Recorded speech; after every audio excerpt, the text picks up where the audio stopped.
春天到了，小伙伴们有没有计划好去哪里踏青呢？这么好的天气，找一个湖边，摆上烧烤架，3、5好友烤烤肉，打打牌，聊聊天，别提有多么的惬意。其实还有一样活动，想必参与的人也不少，特别是亲子家庭，那就是放风筝。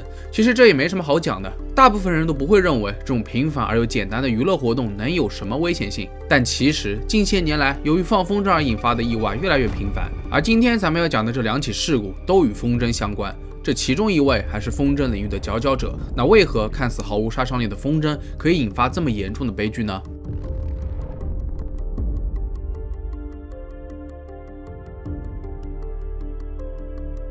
关于风筝，最早起源于春秋战国时期，那个时候还被称为药或者鸢。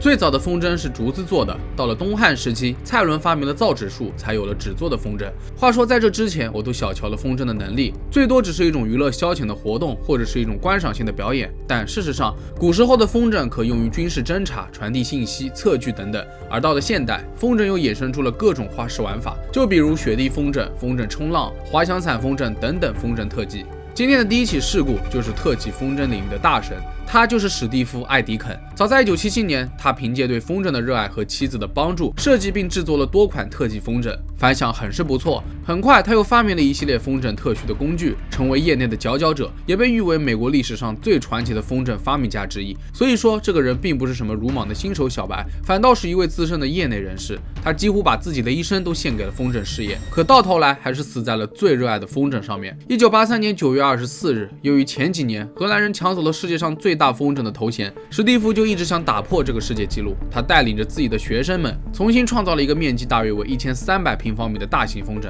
当天，史蒂夫和学生团队来到了华盛顿长滩，准备将其放飞，创造新的世界纪录。不过麻烦事情接踵而来，由于这个大型风筝设有数百个通风口，为的就是更容易捕捉到风，助力飞行。奈何天气不给力，风力严重不足，史蒂夫带领团队尝试了7个多小时，也没有办法让风筝飞上天。当时有一位风筝店老板在现场围观，据他回忆，在事发当天，普通风筝都很难放飞，他们要放这么大一个风筝，确实是比较困难的。后来史蒂夫决定让团队休息一下，自己绕着风筝走来走去，试图找出最佳的解决方法。按照规定，这个大型风筝必须要达到与风筝宽度相等的高度，并且要在空中保持2分钟，挑战结果才算作数。可是就在史蒂夫在风筝附近转悠时，天空中突然就刮起了一阵妖风，树木被吹得疯狂摇摆，好像立刻就要被连根拔起了。而就在此刻，地上的大型风筝也被吹了起来。突如其来的大风让整个团队手忙脚乱，因为这是打破纪录的最佳时刻，他们终于等到了。然而，就当所有围观者为之欢呼时，他们压根就没有注意到即将要发生什么。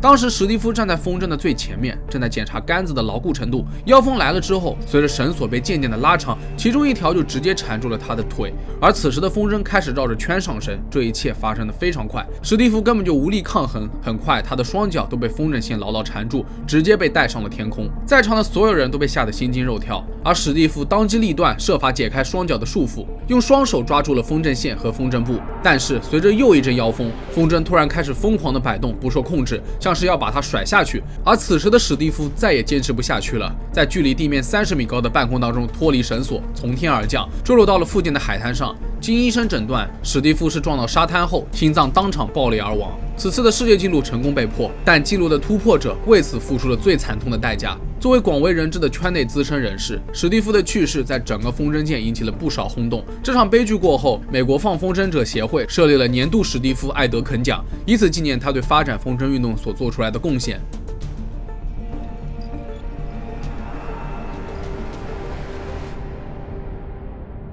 不知道大家有没有看过林正英的一部电影《非洲和尚》里面的一个搞笑片段，林正英骑在鸵鸟背上，后面还拖了一个降落伞风筝，就这样在非洲大草原上奔腾。其实这和史蒂夫制作的风筝类似，它的名字叫做降落伞风筝，也叫做翼伞风筝，是现代最强悍的风筝之一。1963年，多米纳·加尔伯特发明了这种大型风筝。当风吹进风筝前部的开放式空间，它就能获得巨大的升力。由于体积过于庞大，风筝在飞行时必须牢牢固定住，避免发生意外。而史蒂夫的事故当中，我们也不难发现，在强风的作用下，风筝会剧烈的震动，很难控制。这个时候，即便用大量的沙子固定住绳索，风筝也很容易就从重物当中挣脱出来。另外，风筝线也会彼此打结，使得风筝在飞行过程当中变得失控。事实证明，史蒂夫并不是一位大型风筝的受害者。在2006年10月，3个风筝爱好者分别名叫杰伊、保罗和拉尔夫，他们结伴前往五大湖，准备进行风筝冲浪。要知道，大型风筝的拉力相当的大，人只要脚踩滑板，用手控制风筝线，就能借助风力滑行。但是根据天气预报，当天风速可能会达到每小时85公里，还伴随着阵风，实际风速还会更加大一些。气温和水温也都在4°C左右，很容易引起湖泊效应降雪。这是一种局部的天气现象。当冷气团穿过大面积未结冰的水面时，从中得到水蒸气和热能后，在向风的湖岸形成降雪或者降水。因此，一些老手早就放弃了风筝冲浪的计划。而偏偏不巧的是，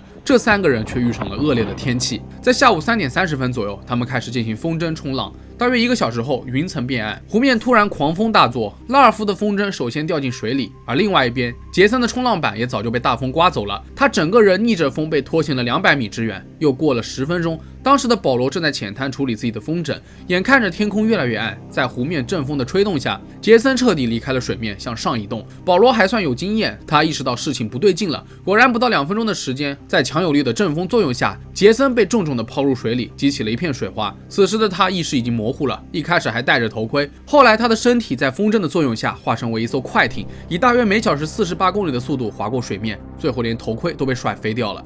后来，随着风力减弱，天空稍微放晴，杰森的风筝也缓缓上升。此时的他就像是个牵线木偶，再次被风筝拖出了水面，一副有气无力的样子，像是失去了知觉。最后，风筝越过了湖岸，缠在了树枝上，而杰森被活活的拖上了岸，他的脚还留在水里。不过好在他今天穿了一件防弹背心，尽可能的减少了伤害。如果没有保罗和拉尔夫，他这次很有可能已经死了，因为在强风袭来的时候，保罗就立刻向他的方向跑去。据他回忆，当时杰森的脸色铁青，已经没有了脉搏和呼吸，眼看已经没有什么希望了。但保罗并不想放弃，他拼命的做心肺复苏。而另外一边，拉尔夫跑去求救，这是人命关天的事情，谁也不敢松懈。大概过了10分钟，保罗也已经精疲力竭，只能换成膝盖按压住杰森的胸口。好在功夫不负有心人，杰森苏醒了。此时救援人员也刚好赶到，将他紧急送往了医院。这次的意外事故对杰森造成了不小的伤害，他有4根肋骨骨折、肺部塌陷以及较为严重的颅脑外伤。更可怕的是，他还患上了短期记忆丧失症。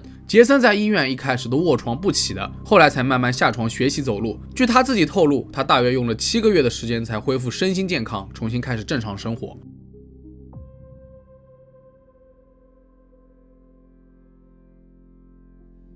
虽然安全一直是老生常谈的问题，但依然有人会忽视它。当然，因放飞大型风筝而导致的悲剧还远远不止这些，其中大部分原因都是因为当时的风并不利于放风筝，毕竟天气总是变幻莫测的，无论哪种预报都无法做到100%的准确率。虽然以上的事故和风筝运动都离我们很远，但建议各位也不要在强风当中放风筝，不管你是哪种类型的，都要深谙这一点。与小型风筝不一样的是，大型风筝一旦发生意外，就是相当棘手的问题，遇到恶劣环境就会将潜在的安全隐患放大好多倍，保不齐就会没了小命。其次是放风筝前要仔细检查所有的安全装置，尤其是一些需要用重物固定住的大型风筝，一定要检查固定装置是否牢靠。还有就是市面上主流的风筝线都是由尼龙、玻璃线、素质绳等材料制成的，它们具备了良好的韧性以及不易断等优点。但当风筝飞上天，线紧绷的时候，就会变成伤人利器，无论是自己还是他人，都得十分的小心，最好还是戴上手套。最后一点，不要在人多和电线杆多的地方放，这不用我过多解释了吧？那好了，视频最后再问大家一个问题，你们觉得死在自己热爱的事情上面，到底值不值得呢？可以在评论区留下答案。那本期视频到这就结束了，如果觉得视频做得还不错的话，也别忘了点赞、收藏和投币。我是正正，咱们下期视频再见吧。